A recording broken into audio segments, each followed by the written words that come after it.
beautiful, the lovely, the amazing Anne and today we are going to be talking about TEDx style stories. So, welcome again, and so lovely for you and I to be together and to be discussing this topic. Yes, Juanita, as always, I love being here, the fabulous Juanita Z. Yeah, no, it's been ongoing last couple of weeks. We've been talking about TEDx style stories, and so I'm just loving the conversation we're having about it. So thank you for having me. You're very, very welcome. And look, we're going to cover just a few little things today because we want you to have a real think about how or where you can use TEDx style stories and what that means for you in your business moving forward. And of course, then if you want to learn more, there is always the opportunity to learn more from both Anne and I. Okay, so and I am going to dive in here because the big question that is always asked is so what is a TEDx style story? What's the difference between that and any other story that you would tell? Yeah. Well, we've all seen TED Talks. We love TED Talks.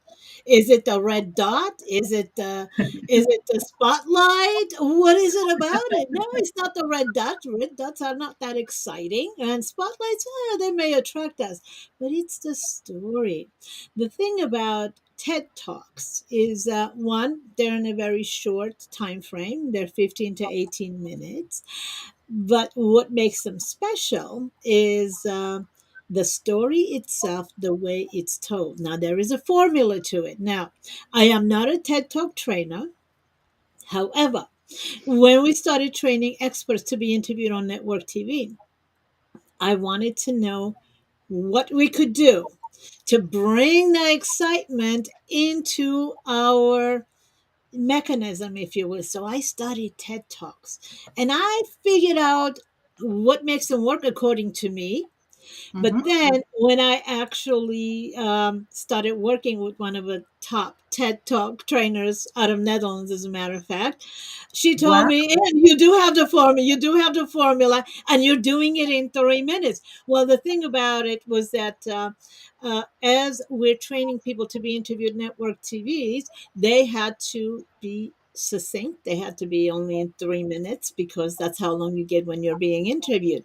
And it just so happened right now it's serving us well because social media, everything is getting faster. All the stories are being told quicker. So that whole time frame that we allotted is working beautifully right now. So that's what makes them different. Well, there's the mechanism. The Wow. thing about, yeah, well, the thing about TED Talks is there two main purposes within each story. One, the purpose for you. What Right. do you want people to know about you? Right. And the second purpose of that particular story is, what do you want people to walk away with? What do you want them to learn? And if you're clear on both, you focus on the aspects about yourself that you want to share with people so they connect with you heart to heart. And you start seeding in questions. So they're walking away having to answer those questions. How do I know that? Because when we ask a question, the brain goes into finding the answer for the question. And so that's why questions always work so well. But we're going to do a demonstration now, actually, here. So, Juanita, is that coming together? Oh, that sounds really amazing. And that sounds like a great idea. So, we've got the wonderful Tina in the audience as well. And she's saying hi to us. Tina, if you've got any questions or anybody that is in the audience, please ask in the comments. We're happy to answer those questions. So, Anne, would you like to dive into an example or so that people can walk away and go, okay, that's what I need to think about. That's what I need to do. Yes, absolutely. So, the most important one for all of us is for us to decide why do we do what we do, right? That's what gets us going. Why do we do what we do? And so for us to be able to get that across to people who are watching is super important. And what story we choose, for them to know things about us that we want them to know. This is really important. What do you want people to know about you to get the results you're looking for? So I'm going to go ahead and share with you one of the things about me. I'm going to share with you something about me that you probably don't know because I've only shared this at my live events.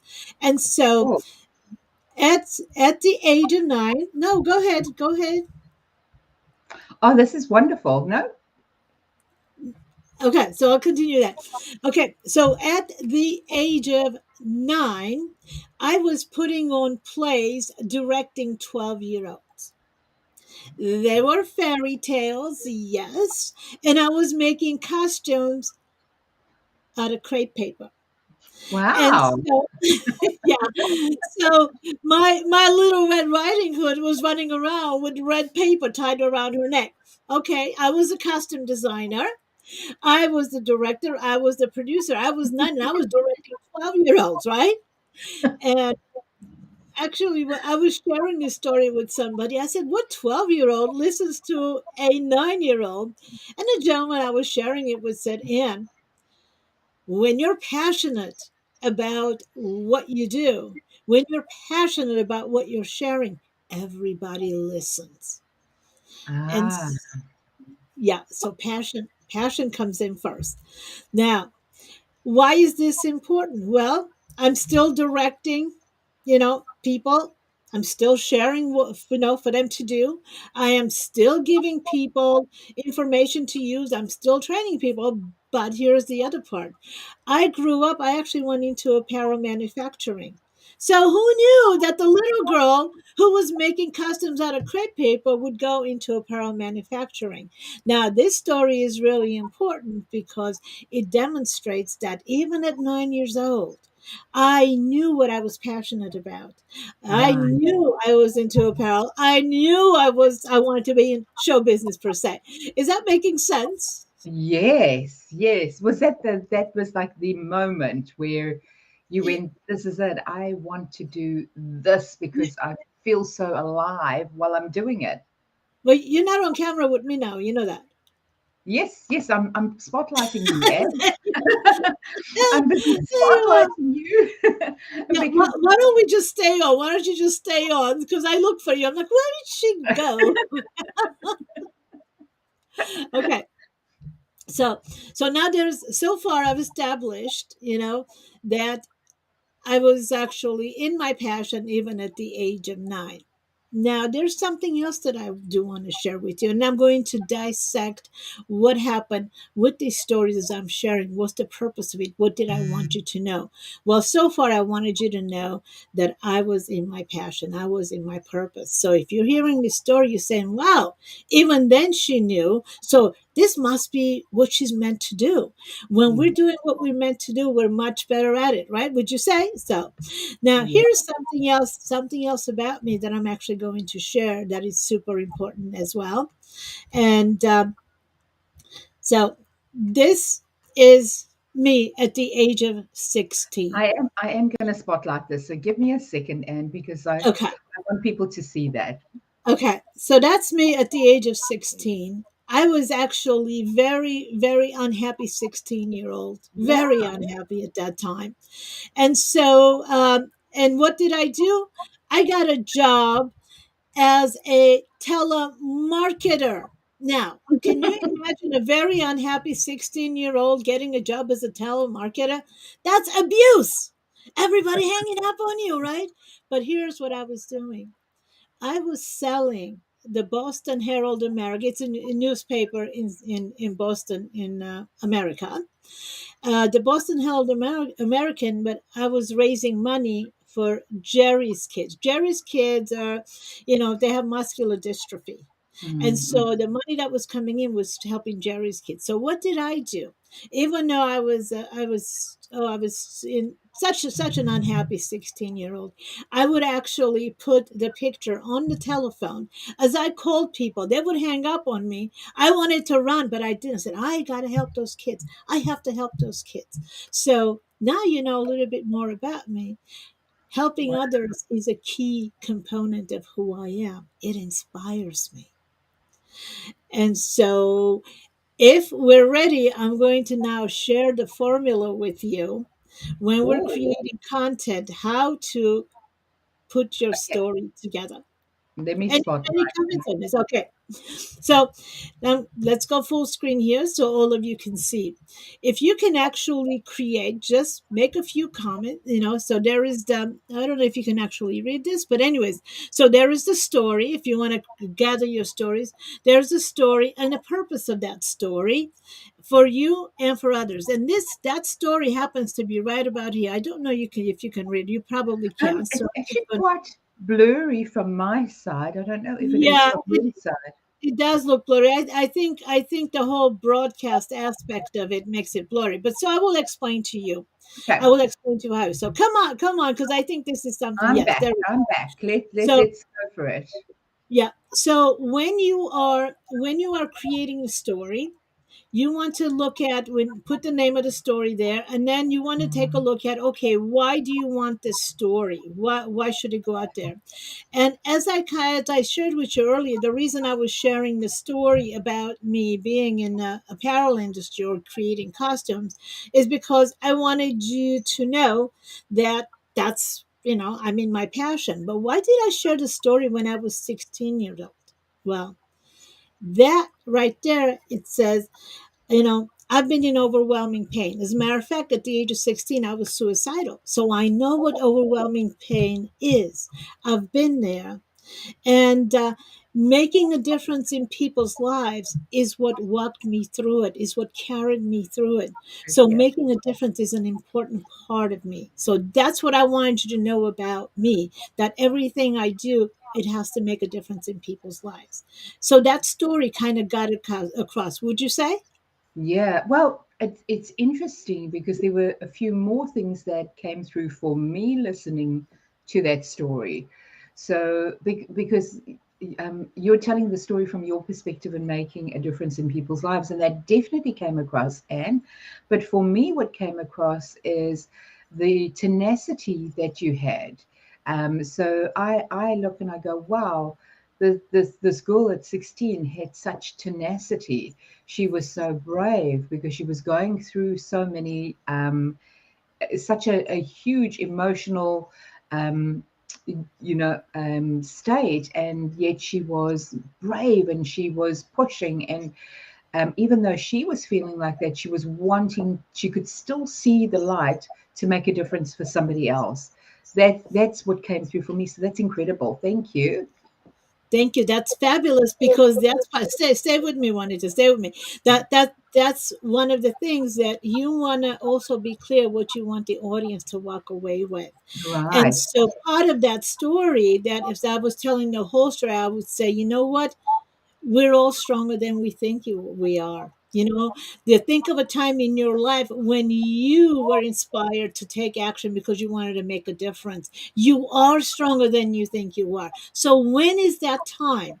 And as soon as I ask that question, you're going to think of a time where it happened for you, right? You're going to tap into that. And then I can say, you can make a difference. You are making a difference. So where have you made a difference recently? Where have you made a difference? And all of a sudden, if we walk people through, if we ask questions during the interview, during the presentation of the story, then people are engaging, they're empowered, they see what an amazing person they are. So this particular story was about, I've been there. If you're down right now, I know what it feels like. But I am compelled to support. I am here to support. Now, where are you making a difference? Where do you want to make a difference? You are stronger than you think you are. All these things come together. And that's what makes a TEDx style story so powerful. Of course, there's more to put all of it together, but that's the foundation piece. What do you want for yourself? And what do you want the audience to walk away with? Where is the win win in it? That's a great point. It's a great way of sitting and thinking about structuring your story in that way, Anne. Look, and I know, look, there's so much that we can give every single person, but the one question that I do want to ask you is, so TEDx style stories, how can people use them strategically? Well, strategically comes in when you are clear on, well, the purpose of it, obviously, when you know it ahead of time. Using it strategically is this. I'll show you how I use it. Obviously, as a young teenager, I was in an abusive relationship, right? But I don't really talk about that relationship. I don't really dive into it, share the story, because if I started sharing it in depth, here's what happened, here's how I felt, I would be attracting a whole bunch of women who were abused, and I'm not qualified to take care of them. So taking responsibility for what not to do, what stories not to share, because one, it will attract the wrong people, you can't help, but it also attracts the wrong people for yourself that you should not be having. They're not your ideal clients. And so that's one reason. So you don't knowing what stories not to use is part of the strategy, and knowing what stories to use is the other part. And without getting into a lengthy story, one of my key components is, because I love to help people so much, is when I hear people say, and if they only knew how much I could help them, that's my cue. Those are the people that I want to support. Those are the people who are in their passion, who really want to make a difference, who really want to impact their lives. Those are the people that I want to help. So being strategic, knowing what stories to share. And I have many stories that is, on how I love to support people, on why I love to support people. So you want to gather some stories like, why do you get inspired? What inspires you?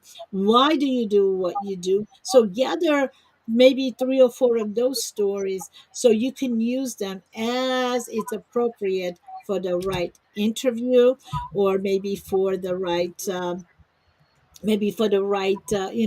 training that you're doing, or tips that you're doing, or LinkedIn live that you're doing, so along those lines. So is that there we go, that's the strategy. That's actually been a real aha moment. And like for me, that's something that I've always been very conscious of, because in the social media marketing world, we talk about, who's your target audience, what you want to be known for, your content pillars and things like that. And if you're choosing stories that are not aligned, and what I really loved what you said there, Anne, is um, knowing when to say no, and the responsibility that you take with a story. So the fact that you could share that story, but you knew that you couldn't service or help those women moving forward. um, because the one thing people would sit and, if you had not said that, there might have been a little bit of a backlash with women going, well, why can't you tell that story? Why can't you be a spokesperson for, abusive women? And what you've made very clear in that is, it's not that you don't want to, it's not that and you definitely have chosen not to move into that space, but more because of the responsibility, because you can't help them. Now, there are women out there that are, and men out there that are amazing, helping people that have been through abusive relationships. That's what they do. That's their passion. That's where they stand in their passion, Yes. because that's what they do and that's what they love. So I really loved you saying that. And there's something that I'm going to add here, and which was a big aha moment, because we talk about these TEDx style stories, and then of course I come in from the LinkedIn perspective. And how does this work from a LinkedIn point of view? And there's so much we can discuss, but the big thing for me is, often people come onto LinkedIn and they get into this, especially people that want to be seen as influencers and brand ambassadors and all of that. They come on and they try and find the quickest way for them to be seen in the online space.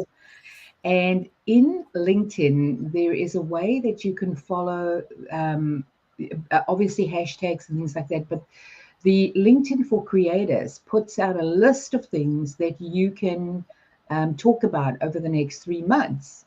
And often I find creators will jump on that list and go and create content for every single thing just so that they can be seen, just so that they can be featured. And Mm. okay, being featured is a good thing, but the question I ask is, are you being featured for the things that you want to be known for? Yeah. And this is where exactly what you said. And I look at that list and I go, this is not my space. This is not my space. This year, yes, I can do this because it tells a bit about me and my passion. But I always think strategically as to how it's going to fit into my whole business before I'll jump onto anything that's trending or going on in that space. So just that little thing that you said there triggered off the other stuff that people do in LinkedIn as well. Yeah, that From that a was creative actually, point of view. yeah. No, that was a great point that you brought up. And so a lot of people might say, well, I do want the exposure, and that's okay. That's okay. So what I would say in that is, if if you really want to cover that topic, interview somebody who is an expert on that topic. This way you're serving people, so the information that's being delivered is being delivered by somebody who is an expert on that topic, so people can go and be served by that expert, and you're still getting the exposure because of that topic. And that's why I'm very keen about collaboration, collaborative partners, because if we look at the whole person, yes, we should serve them. We should, if we can bring people to them, we should, and stay in our expertise. This way, we're serving who we're supposed to, and Correct. also making sure they're taken care of. So that was a great point, Juanita. That was just beautiful that I you think brought I up. think I love the way we bounce off each other, and because I mean Yeah. that was born off the amazing story that you told and the aha moments and the serving people and serving for the right purpose. Certainly for your TEDx style talk as well. Okay, so Anne, we're at our time. Mhm. Just really quickly, where can people find us? so let me put up on the screen here, and I do need to. I want to put up the whole. I'm going to put up the whole link over here, Access to Experts. So Anne is the amazing CEO of Access to Experts. She's been here for many, many, many years. She has interviewed just about every single type of expert that you could possibly imagine. And guys, don't get hung up on the word expert. You other people can call you an expert. Sure, you don't have to call yourself an expert, but people recognize you for what you do. And if you go to this website that is on the screen right now, you can have a nosy around. And there is the area at the top that's masterclasses.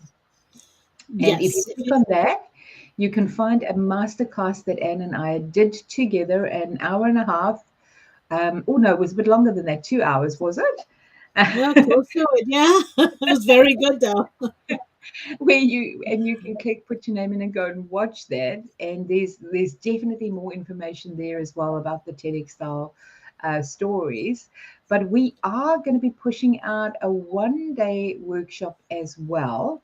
And what I'll do as soon as this live is finished, I will go and put it into the comment section or into the post itself, because I go and change the post every time I have done a live, and I'll put it into the post.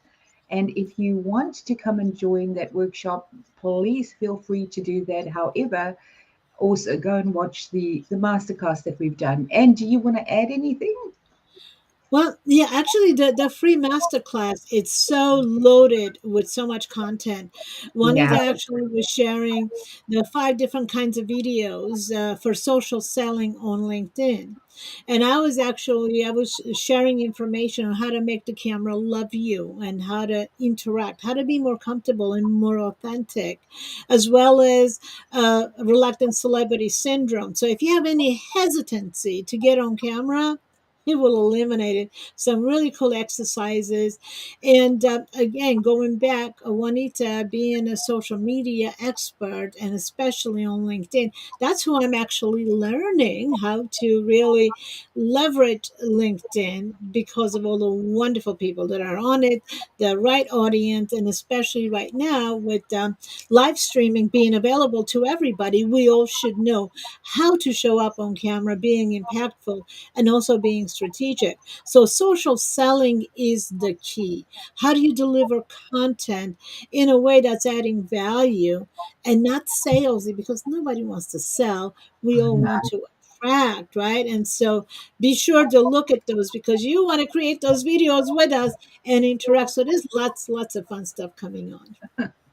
Well, I've certainly enjoyed learning from you and listening to you and just being in your presence. You're such an amazing person. So Oh, thank you right, for Bennett. all the knowledge you share. You're really terrific. And definitely, guys, go and link with the courses and come and learn.